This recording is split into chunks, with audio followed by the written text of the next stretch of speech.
প্রাক প্রশাসনের তরফে জানানো হয়েছে অন্যান্য বছরের তুলনায় এবছর ভয়াবহ বৃষ্টির কবলে পড়েছে পাকিস্তান, যার ফলে ভুগতে হচ্ছে সাধারণ মানুষকে। পাকিস্তানের জাতীয় বিপর্যয় মোকাবিলা বিভাগের মুখপাত্র তৈয়ব শাহ বলেন, অন্যান্য বছরের তুলনায় এবার 60%-এরও বেশি বৃষ্টি হয়েছে, যা বেনজির।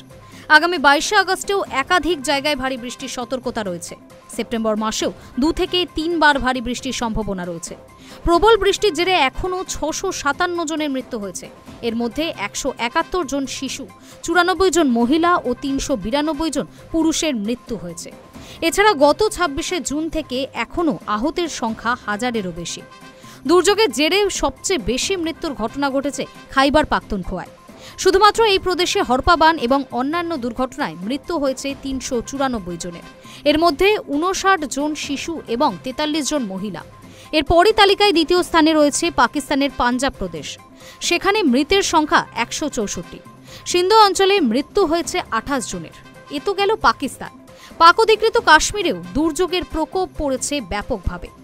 গিলগিট বাল্টিস্তানে মৃত্যু হয়েছে 32 জনের। খাইবার পাখতুনখোয়ার বুনের ও সাংলা জেলায় এখনও নিখোঁজ 150 জন। শুধুমাত্র বুনেরের সংখ্যাটা 84। খাইবার পাখতুনখোয়ার বেহাল অবস্থা সামাল দিতেই জোর কদমে উদ্ধার কাজ শুরু করেছে প্রশাসন। এলাকায় অস্থায়ী তাঁবু তৈরির পাশাপাশি ওষুধ ও প্রয়োজনীয় খাবার পাঠানো হচ্ছে। ভয়াবহ হরপাবানে 61টি সরকারি স্কুল পুরোপুরি ধ্বংস হয়ে গিয়েছে।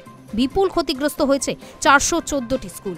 মাত্র 3 মাসের বর্ষায় ভয়াবহ এই অবস্থা সামাল দিতে রীতিমতো হিমশিম খাচ্ছে শাহবাজ শরীফের সরকার। High news network.